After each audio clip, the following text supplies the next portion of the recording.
CEO scandal rocking the Priceline Group. The CEO there, Darren Houston, stepping down today after an investigation revealed his relationship with another Priceline employee, actions out of bounds under the company's code of conduct. So where does Priceline go from here? We're joined by Dean Ted Snyder of the Yale School of Management and Anthony D'Angelo, Public Relations Professor at Syracuse University's Newhouse School of Public Communication. Dean, let me ask you, is this a case where the company in a textbook fashion handled a problem? And I say that because they seem to dispose of the problem before we even knew there was a problem. Probably textbook, yes. You know, everybody's in favor of finding love, but it's got to be found in the right place. And a relationship between a CEO and an employee is typically not the right place. It tends to be corrosive for three reasons. One is the other party is an employee, and you know, how corrosive depends on where that employee is, and I don't know the facts here, but that's typically an issue. Is it always out of bounds then for a CEO to have a close, maybe even romantic relationship with anyone in the company? Or is it just bad practice?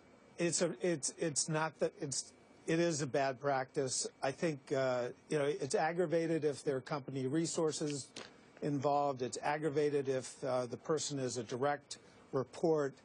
But I think the only way it's going to fly is if a CEO goes to his team and goes to the board and says, "Listen, I found love," and discloses it, because otherwise it's just going to be a lie after a lie, hiding. Well, actually, you know, Ted, and we'll get to the professor in just a second. You know, it's interesting you said direct report, and our CNBC story said it, and I don't want to knock our own story, but it said, well, this person was not a direct report. If you're the CEO, everybody is a report, right? They may not be directly, you know, subordinate to you, reporting to you, but we have to say, I mean, you can't distinguish, right? Everybody works for you.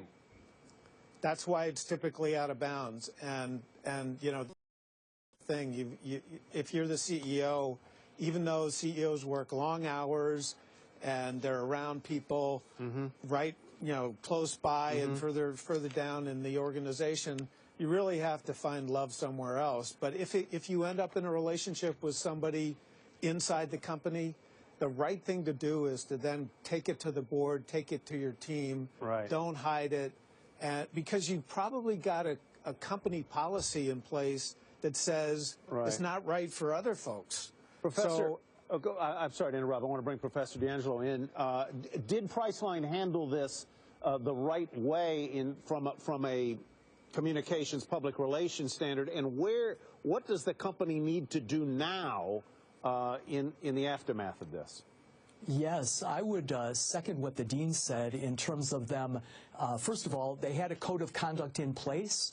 That code of conduct was apparently violated by the CEO, and they moved very quickly.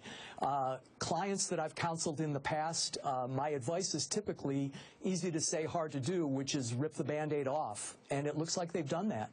As a next step, a question that I would have if I were a shareholder of Priceline would be, is there bench strength? I mean, is there continuity now in the plan? And they've brought in their chair, the former CEO, Jeffrey Boyd, to man the ship at this point. So it looks like there is continuity, and I think as a result they've bought themselves some breathing room. But Professor, does the fact that they brought back the old guy tell you that their bench may not be that strong? Not necessarily. I think that that's an immediate move, and so that's understood. It's also, I think, understood that this is an interim arrangement. So the next step will be, what's the plan going forward? And they will be called to task on that.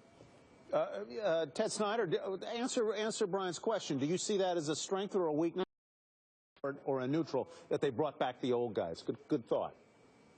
Yeah, I'd have to go with the professor. I think it's neutral. It's an interim step, and we'll see how it goes.